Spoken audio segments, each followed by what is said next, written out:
दिन जल्दी जल्दी ढलता है। यह एक गीत है जो कवि के निशान मंत्रण गीत संग्रह से लिया गया है।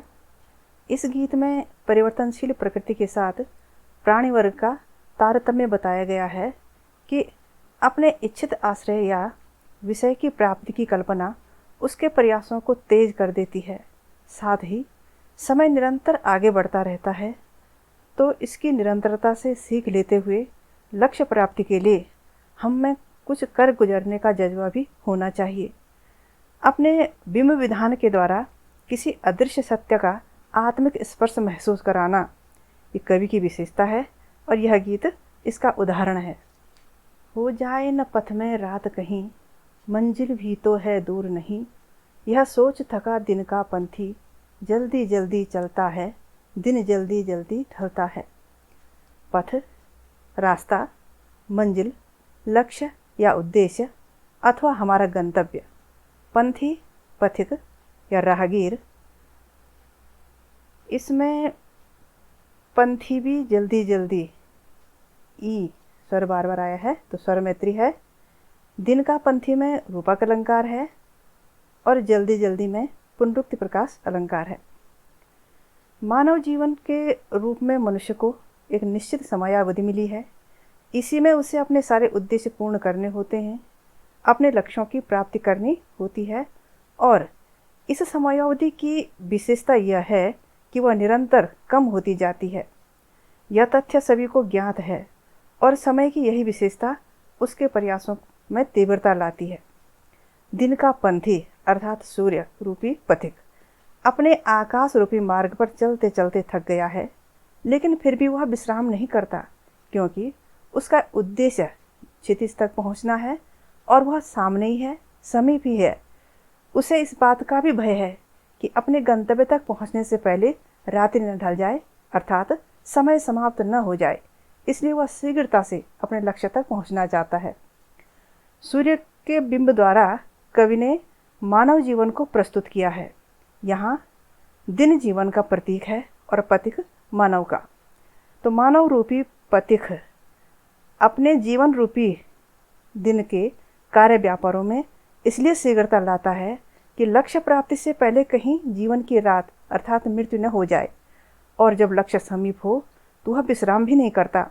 थका होने पर भी अपनी मंजिल को प्राप्त करने की शीघ्रता करता है, क्योंकि समीप का लक्ष्य भी अगर प्राप्त न कर सका तो इसका उसे पश्चाताप ही रहेगा। इसमें भाव सौंदर्य के बिंदु आएंगे। पहला, जीवन में समय और उत्तरदायित्वों के बीच सामंजस्य स्थापित करते हुए कर्तव्यनिष्ठ बने रहने का संदेश दिया गया है। दूसरा, समय की निरंतरता जीवन को गतिशील बनाए रखती है। कवि का जीवन के प्रति यह सकारात्मक दृष्टिकोण व्यक्त हुआ है। समय की गतिशीलता और जीवन की क्षणभंगुरता देखकर संत कवि कबीरदास ने भी कहा था कि काल करे सो आज करे सो अब, पर में प्रलय होएगी, बहुरी करे वो कब। यह शिल्प सौंदर्य के अंतर्गत आएगा। आगे बढ़ते हैं। बच्चे प्रत्याशा में होंगे, नीड़ों से झांक रहे होंगे, यह ध्यान परों में चिड़िया के, भरती कितनी चंचलता है, दिन जल्दी जल्दी ढलता है। प्रत्याशा प्राप्त करने की आशा, नीड़ों घोंसलों, परों पंखों और चंचलता गति।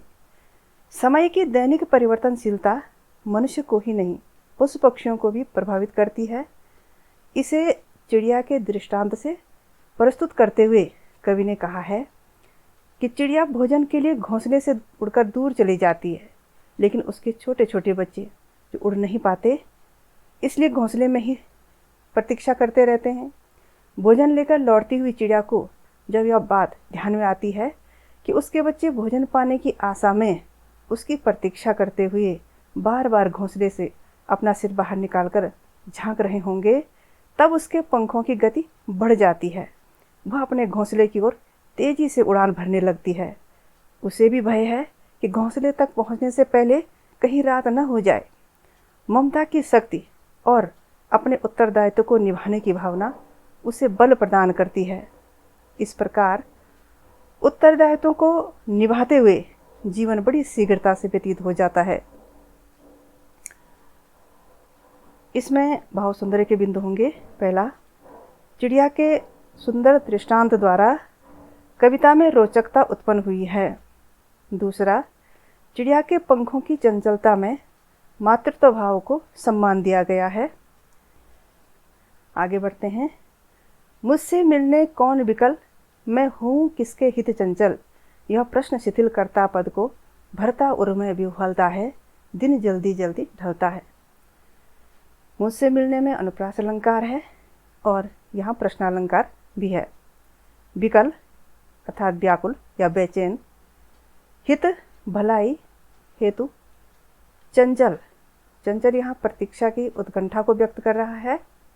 शिथिल धीमा करना या उदासीन बनना बनाना। विह्वलता व्याकुलता बेचैनी। ये पंक्तियाँ कवि ने स्वयं के विषय में कही हैं। पत्नी के निधन के बाद अपने अकेलेपन की पीड़ा को व्यक्त करते हुए कवि ने कहा है कि जिम्मेदारियों की अधिकता और समय की कमी जहाँ जीवन की गति को बढ़ा देते हैं, वहीं दुख और पीड़ा विरह व्याकुल एकाकी व्यक्ति के जीवन की गति को मंद कर देते हैं। इस तथ्य को स्वयं के माध्यम से स्पष्ट करते हुए वे कहते हैं, मैं संसार में नितांत अकेला हूँ, कहीं भी कोई मेरी प्रतीक्षा में व्याकुल नहीं है, फिर मैं किसके लिए या किसके पास पहुँचने की शीघ्रता करूँ। जहाँ भी जाऊँगा अकेलापन मुझे कष्ट ही देगा। यह प्रश्न जैसे ही मस्तिष्क में आता है, वैसे ही मेरे कदमों की गति धीमी हो जाती है और मेरे हृदय की व्याकुलता बढ़ने लगती है। इसी व्याकुलता और दुख में एकाकी व्यक्ति के जीवन का एक एक दिन भी व्यतीत होता जाता है। सूर्यकांत त्रिपाठी निराला ने भी एकाकी जीवन की व्यथा को व्यक्त करते हुए लिखा है, मैं अकेला, पके आधे बाल मेरे, हुए निष्प्रभ गाल मेरे, चाल मेरी मंद होती आ रही है, आ रही मेरे दिवस की सांध्य बेला। अब इसके कविता पर आधारित प्रश्न। पहला प्रश्न, जीवन की गति को तीव्र कौन बनाता है? उत्तर है, उत्तरदायित्वों की अधिकता और समयाभाव जीवन की गति को तीव्र बनाते हैं। दूसरा प्रश्न, वह कौन सी शक्ति है जो चिड़िया के पंखों में चंचलता भर देती है? उत्तर, वह ममता की शक्ति और उत्तरदायित्वों को निभाने की भावना है जो चिड़िया के पंखों में चंचलता भर देती है। तीसरा प्रश्न, बच्चे प्रत्याशा में होंगे, नीड़ों से झांक रहे होंगे। काव्यांश की मानव जीवन से तुलना करते हुए भाव स्पष्ट कीजिए।